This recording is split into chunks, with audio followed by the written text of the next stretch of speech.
So some of you may have noticed a face we haven't seen in a little bit. Pastor Tim, our lead pastor, is here today after he's been on leave for a little bit. So I'm just introducing him and letting you guys know that Pastor Tim's coming up and he's going to share a little bit about his journey, what he's been up to, and we're just excited to hear what he's got to say. And here he is, Pastor Tim.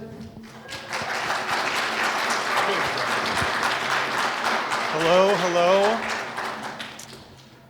It is good to be back with you on the holiest of holy of Sundays in the church calendar, Super Bowl Sunday. So that's, any Chiefs fans? Any Eagles fans? All right. See, we're a very uninterested crowd in the Super Bowl. What sport is it again? Yeah. Matthew 13, I want to read a little passage and then share a bit. Matthew 13, it says, listen, this is Jesus talking, by the way. Listen, a farmer went out to plant some seeds. As he scattered them across his field, some seeds fell on a footpath and the birds came and ate them. Other seeds fell on shallow soil with underlying rock. The seeds sprouted quickly because the soil was shallow. But the plants soon wilted under the hot sun, and since they didn't have deep roots, they died. Other seeds fell among thorns that grew up and choked out the tender plants. Still other seeds fell on fertile soil, and they produced a crop that was 30, 60, and even 100 times as much as had been planted. Anyone with ears to hear should listen and understand. I feel as though I have been living in this parable for the last 5-6 months and probably even beyond. I have always heard this parable and heard it preached about evangelism, that it's the message of God going to people. In fact, I've had one of my friends, James Park, has been here and spoke with us about E3 and their 4 fields, metaphor, philosophy. But as I've reflected on this passage, I think it's not just simply about an evangelism, it's also about all the words that God speaks to you and to me about how the kingdom of God lands in our hearts. And the disciples come back to Jesus and they ask him to explain it, and he talks about the 4 different types of soil. The ones that's packed down and the ones that can't take root, the ones that are choked out by the anxieties of the world, the ones that the enemy come and steal away, and the ones that take root and are produce a crop. As Luke mentioned, I've been on a leave that started back in September, but what was going on started long before that. And I identify with this parable because the anxiety that was in me has been in me for a long time. In fact, for years, I didn't recognize it as anxiety, didn't recognize it as panic attacks, but every time I would go to travel, every time I would stay in a hotel, I would often be sick. I would often feel unwell almost the whole time that I'd be away from home. And I just chalked it up to I'm a bad traveler. I don't like being away from home. That's just it is what it is. And I didn't really think anything of it, but it was a pattern that kept emerging. And every time I would go away, even for EMCC national retreats and things like that, I would feel unwell almost the whole time I was gone. And this past spring, that kind of hit a roadblock where it became more significant. We were away for a family wedding, and I was unwell and up all night, and that would be the usual pattern for me, except that when I came home, it didn't stop. I kept having these anxiety attacks. I kept being up late at night. And there were Saturday nights where I would be up all night, sick, and then show up and pull myself together to come and preach on a Sunday morning. And those anxiety attacks just kept going, and I shared those with the elders a little bit about what was going on, that I was struggling in May, and they were just kind of going in, and it was a difficult season as we were ramping up for day camp, and there was a lot going on, and I just kind of dismissed it, and I didn't really think anything of it. It's just a season, it will pass. And that continued all summer pretty much until I got to the end of August. I took a week of holidays, and in my mind, this week was going to fix it. It was going to be a week of rest. It was going to be a week off. And by the time I came back, I was going to be ready to go for September. But the problem was that as that week went on, it did not go that way. Something was off. I would find myself feeling incredibly emotional and just breaking down and crying at points. And if you know me, that is very not like me. And so I just found myself in this place of not knowing what was going on inside me and just feeling extremely tired. And I got to the end of the week and I just said to Steph, I feel empty. I don't have it in me. I don't feel like I have anything else to give. And thinking about the programs kicking off in September and our fall kickoff and all these great things, but I couldn't get myself excited about it. I just couldn't muster the energy. With the help of a counselor and going to see him a number of times throughout the fall, I came to recognize that I have been suffering from burnout. That there was this long-term anxiety and panic in my life that I had been ignoring and shoving down, and it had made me numb, and it had made me disconnected, and had really stolen my joy. And I was burnt out. And so I went to see the doctor, and I was put on medical leave. And I've been off on medical leave up until a week and a half ago-ish, when I returned, kind of just working from home under the radar at this point. Until this morning.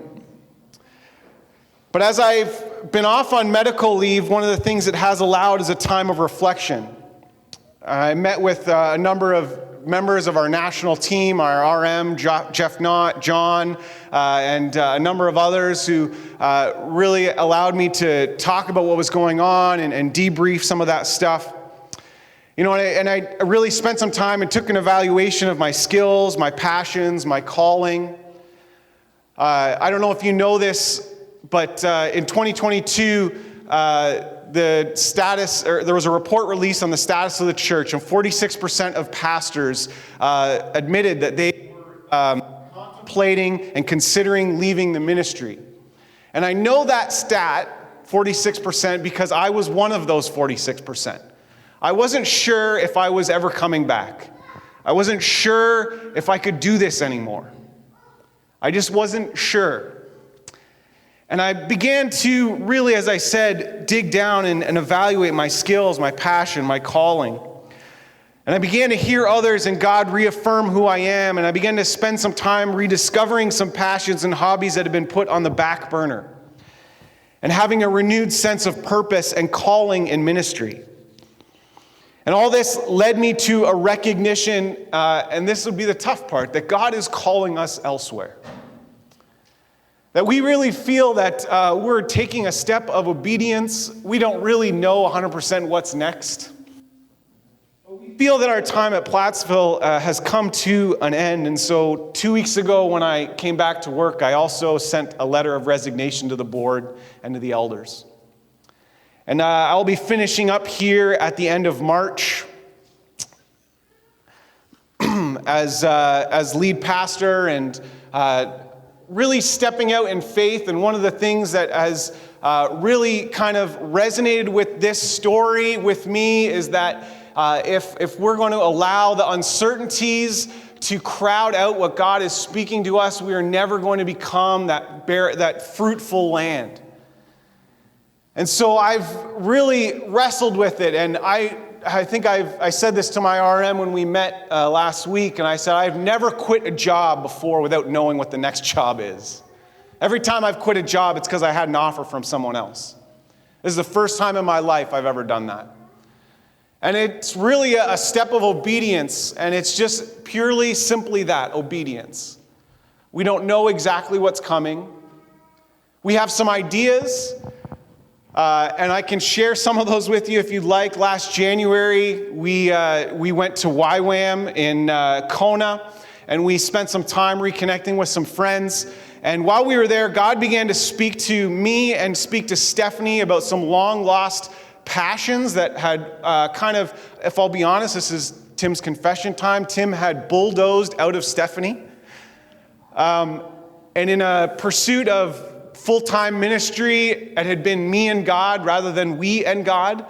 And I had kind of bulldozed some things. And so it was an amazing time of re-experiencing and kind of discovering those seeds that God had sown in our life so many years ago.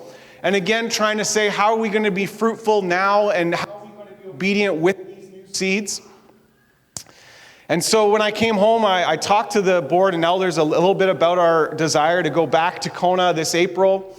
And that was kind of in the back of our mind. However, with all this health stuff going on, we had really no idea whether that was ever possible again, whether that was going to be possible, whether travel was something I could even manage again, or whether that was a door that was closing. And even as I went to meet with my doctor this past Wednesday, I was kind of bracing myself for her to basically close the door on that opportunity. But surprisingly, non-Christian, just, totally just for evaluating what it was just saying, hey, listen, a change of scenery might be good for you right now. And just encouraged us to go after that and consider that. And so, again, we're going to say yes. We're, again, just trying to be obedient to what God is calling us to do. We want to say yes to whatever he has for us. And we don't know, we don't have all the details lined up. And we don't have all the money in the bank. We don't have all the provision ahead of us. But we are just trusting in God that if this is God's plan, then it is his problem. That's one of the things that I've picked up from my counselor through this fall and dealing with anxiety in particular, that if God's calling us to it, then I need to recognize what's my problem and what's God's problem. And in this step of obedience, if God is really calling us to take this step, then provision is not my problem, it's God's problem. And I may need to remind him sometimes that it's his problem, but I don't need to pick it up as my problem. And so that's kind of where the Claytons are at and where we're at. We would appreciate your prayers as we kind of step out. As I said, I'm here until the end of March, and my desire is to still sit down with as many of you, meet with you, talk with you, have a coffee with you, pray with you, spend some time hearing about what God's done in your life over the last 6 months. I would love to hear what God has been doing in the life of Plattsville Church in my absence. And so, again, don't be strangers. Feel free to give us a call or send us a text, and I'll be probably, I guess, in and out of the office a little bit. And there's some technical kind of behind the scenes things that have to happen to hand off some things. But again, I just want to encourage you as you go into this next season to really just be obedient to what God is placing on your heart, to really allow the main thing to be the main thing. To allow him to just really be your focus as a community, as a church, as individuals, and to really just pursue him and what he's calling you to do. And however impossible it seems, however crazy it seems, however vague the details are, if it's God's problem, or if it's God's plan, it's God's problem. And allow him to do what seems miraculous and unexpected and totally off the wall, and be totally shocked and surprised at the same time when he comes through. Amen.